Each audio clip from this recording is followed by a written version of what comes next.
যে মুসলমান বলে আমি আল্লাহ ছাড়া কারো গোলামি করি না, যে মুসলমান বলে আমি নবী ছাড়া কাউকে মানি না, যে মুসলমান বলে ইসলাম ছাড়া কোনো কিছুই বাংলার জমিনে থাকতে দেয়া হবে না, সেই সকল হাজারো লাখো কোটি মুসলমানের জীবনের দিকে তাকাইলে দেখা যাবে নামাজ পড়ে, রোজা রাখে, হজ করে, যাকাত দেয়, কিন্তু সুদের টাকা বাদ দেয় না, ঘুষের টাকা বাদ দেয় না, মদ গাঞ্জা ছাড়ে না, ঘরের মধ্যে পর্দা নাই। আংশিক ইসলাম আছে, আংশিক ইসলাম নাই। এই চিত্রই বাংলাদেশের অধিকাংশ সাধারণ মুসলমানের ঘরে ঘরে। কথা বলেন ঠিক কিনা? ইসলাম মানে ইসলাম ছাড়া কিছুই বুঝি না, এ কথার মানে তো হলো ইসলাম আমি বাস্তবায়ন করব আমার নিজের মধ্যে, ইসলাম আমি বাস্তবায়ন করব আমার নিজের ব্যবসায়, কোরআন আমি বাস্তবায়ন করব আমি আমার পরিবারে। কিন্তু দেখা যায় যারা ইসলাম মানার জন্য তৈরি, মানব রচিত আইনের গোলামি করবার কারণে ইসলামকে কেবলমাত্র মসজিদেই দেখতে চায়, আদালতে তারা ইসলাম আর কোরআনকে দেখতে চায় না। কথা বলেন ঠিক না বেঠে? সংসদের আইন প্রণয়ন করার দায়িত্ব যারা পান, তাদের মুখেও স্লোগান শোনা যায় ইসলাম ছাড়া কিছুই বুঝি না, কোরআন ছাড়া কিছুই বুঝি না। কিন্তু সংসদে গেলে কোরআন ভুলে যায় আর সব বিধর্মীদের দালালি করবার জন্যে পাগল হয়ে যায়। এই ধরনের আংশিক ইসলাম পালনের চিন্তা যতদিন পর্যন্ত বাংলাদেশের জমিনে থাকবে, এই দেশের মানুষকে জুলুম নির্যাতন থেকে মুক্ত করে মানুষের অধিকার নিশ্চিত করা কোনোদিন কারো পক্ষে সম্ভব হবে না। এটা হলো ইহুদিদের আদর্শ, ইহুদিদের চিন্তা। তুমিনুনা বিবাদিল কিতাব ওয়া তাকফুরুনা বিবাদ। ইহুদিরা কিছু মানত, কিছু ছাড়ত, কিছু মানত, কিছু ছাড়ত, কিছু মানা, কিছু ছাড়া। এটা মুসলমানের আদর্শ না, ইসলামের সাথে যায় না, কোরআনের সাথে যায় না। মুসলমানের ছেলেরা তারা জেনেও করে না জেনেও করে, গলার মধ্যে স্বর্ণের চেইন লাগায়, হাতের মধ্যে স্বর্ণের আংটি পরে, শাশুড়ি উপহার দিছে তাই মনে করে জায়েজ হয়ে গেছে, শ্বশুর উপহার দিছে মনে করে জায়েজ হয়ে গেছে। মুসলমানের মেয়েরা ছেলেদের পোশাক পরে সিরা হাফ প্যান্ট গায়ের মধ্যে লাগায়, মনে করে ইউরোপ আমেরিকার ছেলে মেয়েরা পড়ে তাই বাংলাদেশের মুসলমানের মেয়েদের জন্য জায়েজ হয়ে গেছে। আংশিক ইসলাম, আংশিক ইহুদিবাদ, আংশিক ইসলাম, আংশিক হিন্দুত্ববাদ, আংশিক ইসলাম, আংশিক খ্রিস্টবাদ, আংশিক ইসলাম আর আংশিক বিধর্মীদের সাথে সাদৃশ্যতা, এটা ইসলাম সমর্থন করে না। দো রঙ্গি ছোড় দো এক রঙ্গি হো যা। দুই রঙে রঙিন হওয়া ছেড়ে দিতে হবে, এক রঙে রঙিন হতে হবে। সব জায়গায় রং হবে কোরআনের, সব জায়গায় রং হবে আল্লাহর, সব জায়গায় রং হবে নবী রাসূলের, সব জায়গায় রং হবে হাদিসে পাকের, সব জায়গায় রং হবে হাবিবে পাকের 23 বৎসরের সুন্নতের জিন্দেগি। তাইলে আমি মনে করি দাবি করতে পারবো আমি সত্যিকারের পূর্ণাঙ্গ মুসলমান। দেখেন এইরকম একটা চিন্তা নিয়ে হযরত আব্দুল্লাহ বিন সালাম রাদিয়াল্লাহু আনহু নবীজির কাছে হাজির হয়েছেন। তিনি আরজি পেশ করেছেন, ইয়া রাসূলুল্লাহ, আমি তো ইহুদি ধর্মের বড় পণ্ডিত আলেম ছিলাম, দীর্ঘ জীবন আমি ইহুদি ধর্ম অনুযায়ী কাটাইছি। ইসলাম কবুল করার পরে ইসলামের সব আদেশই মানব, কিন্তু শুক্রবারের ইবাদত বন্দেগী করার পাশাপাশি শনিবার দিনটাকেও ইহুদিদের ধর্ম অনুযায়ী পালন করতে চাই।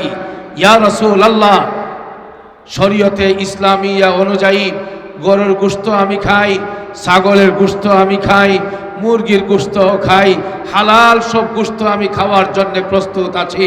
কিন্তু ইসলামে তো উটের গোশত খাওয়াও জায়েজ, উটের গোশত খাওয়া হালাল।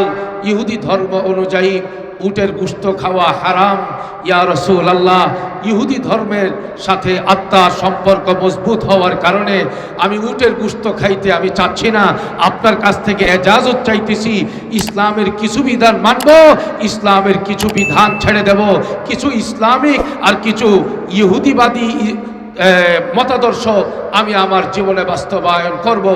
এই রকম ফতোয়া নবীজির কাছ থেকে যখন চাইলেন, এজাজত চাইলেন, ইয়া রাসূলুল্লাহ শুক্রবারও মানবো, শনিবারও মানবো, সব হালাল গোশত খাবো, তবে উটের গোশতটা ইহুদি ধর্ম মানার জন্য আমি সেটা খাবো না।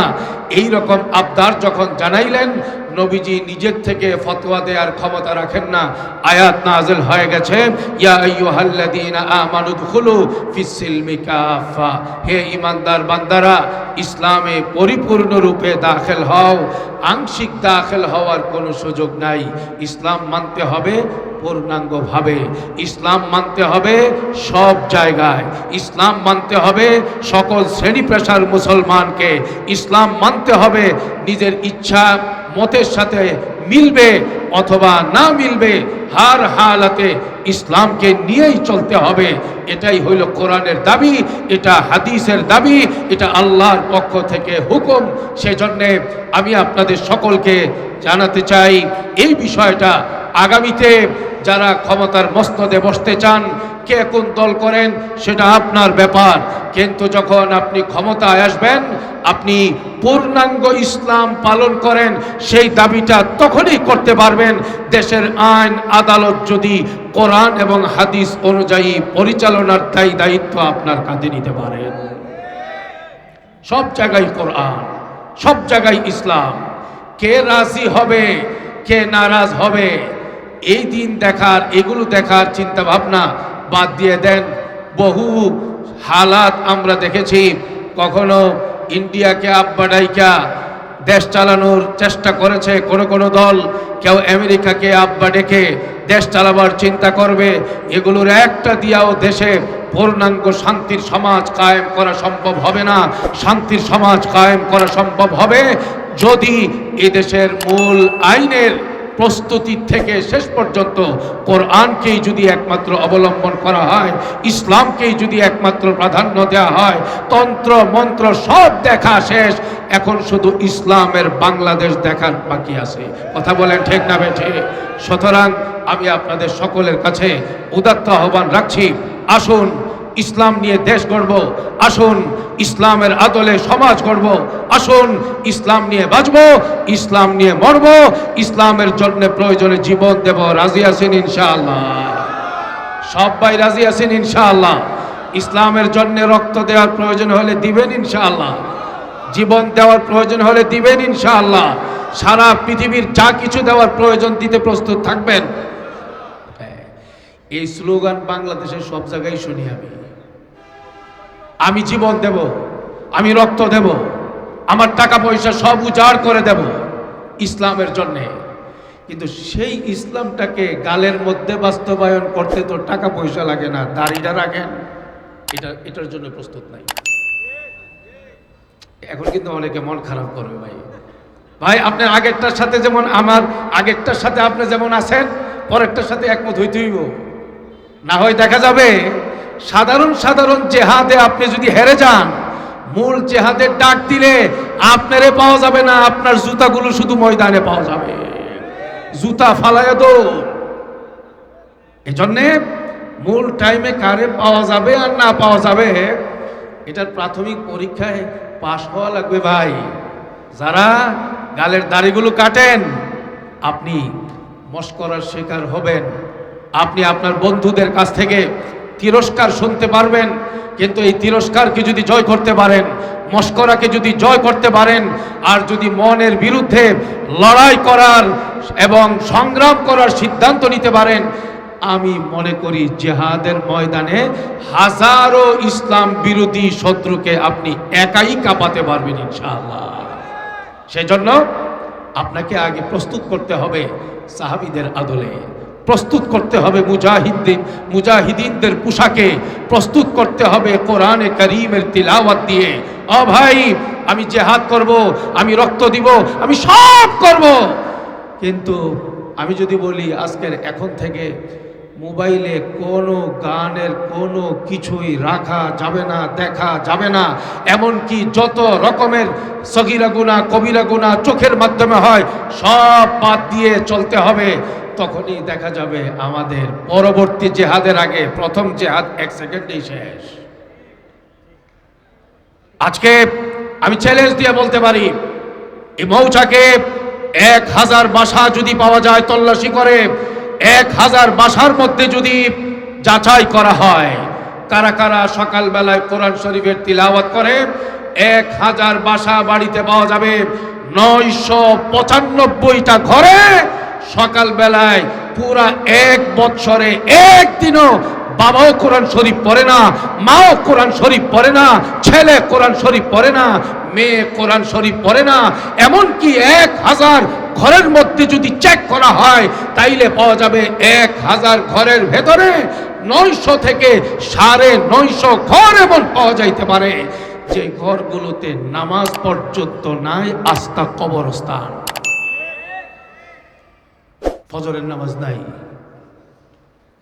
স্লোগান দিবে জীবন দেব রক্ত দিব, আরে নামাজ না পড়ে কি এর জিহাদ করবেন আপনি?